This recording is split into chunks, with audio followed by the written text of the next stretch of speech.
ఇమాన్యుయల్ గౌరవ్ పవర్ను లాక్కోవడం ఎంతమందికి తప్పు అనిపించింది, ఎంతమంది కరెక్ట్ అనిపించింది? నాకైతే 100% తప్పే అనిపించింది. ఎందుకంటే ఇమాన్యుయల్ ఉన్న పొజిషన్లో ఆల్రెడీ సేఫ్ పొజిషన్లో ఉన్నాడు. 9 వారాల నుంచి నామినేషన్కి దూరంగా ఉన్నాడు. ఎటు చూసినా సేఫ్ పొజిషన్లో ఉన్నాడు అని ఇమాన్యుయల్కి తెలుసు. సో ఆ ఒక వాయిస్ మెసేజ్ అనేది తనకు ఎంత ఇంపార్టెంట్, ఈ పవర్ అనేది గౌరవ్కు కూడా చాలా ఇంపార్టెంట్ విషయం. ఇమాన్యుయల్ తన గౌరవ్కి ఆ విషయం తెలియదు అనుకుంటున్నాడు, ఎలా ఉపయోగించుకోవాలో గౌరవ్ తెలియదు అనుకుంటున్నాడు. బట్ గౌరవ్కు అంత పిచ్చోడైతే కాదు. గౌరవ్కి స్టేజ్ మీదనే నాగార్జున గారు అప్పుడు ఎక్స్ప్లెయిన్ చేశారు. మధ్యలో ఎవరు అడిగారు నీకున్న పవర్ ఏంటి అని తన్ను అడిగితే కూడా క్లియర్గా చెప్పలేదు. అంటే చాలా తెలివిగా దాన్ని దాచుకున్నాడు గౌరవ్. లాస్ట్లో చివరిలో మనం అవసరం ఉన్నప్పుడు వాడుకుందాం, చిన్న చిన్న వాటికి నామినేషన్స్ అప్పుడు వీటికి ఎందుకు అని వాడుకుందామని చాలా పవర్ను చాలా దగ్గర పెట్టుకున్నాడు. ఇప్పుడు ఓటింగ్లో కూడా సెకండ్ ఓటింగ్లో కూడా తను గెలుచుకున్నాడు. ఆ పవర్ని ఉండాలి పవర్ అని చెప్పేసి గెలుచుకున్నాడు హౌస్ ఓటింగ్లో కూడా. సో అట్లాంటి పవర్ను ఒక వాయిస్ నోట్ కోసం తీసేయడం అనేది నాకు ససేమిరా నచ్చలేదు. 100% ఇక సెల్ఫిష్ గేమే ఆడాడు అనిపించింది. మీరు అనొచ్చు ఆటకు సెల్ఫిష్ గేమ్ అనేది తప్పు కాదు కదా, తను గెలవడానికి ఏదైనా చేయొచ్చు కదా అని.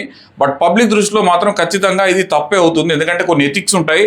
సో అవి తప్పాడేమో ఇమాన్యుయల్ అనిపించింది. ఇమాన్యుయల్ ఫ్యాన్స్ నన్ను తిట్టుకోవచ్చు కాక, పిఆర్ టీం నన్ను గట్టిగా వేసుకోవచ్చు కాక.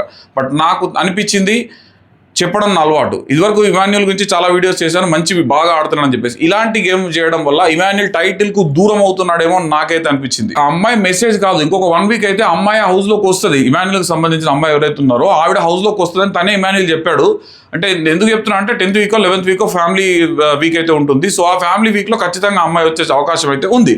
సో ఇంత దగ్గరలో ఆ ఫ్యామిలీకి పెట్టుకొని 1 వీకో నెక్స్ట్ వీకో అమ్మాయి ఫ్యామిలీ వీక్ పెట్టుకొని తను కనుక ఇది సాక్రిఫైస్ చేసి ఉంటే ఇమాన్యుయల్ ఇంకా నెక్స్ట్ లెవెల్లోకి వెళ్ళడం. ఎంత ఎంటర్టైన్మెంట్ ఇచ్చినా, ఎంత గేమ్ చేసినా కొన్ని చిన్న పొరపాట్లు ఆ బిగ్ బాస్ హౌస్లో 1 సెకండ్ చాలు పడిపోవడానికి గ్రాఫ్.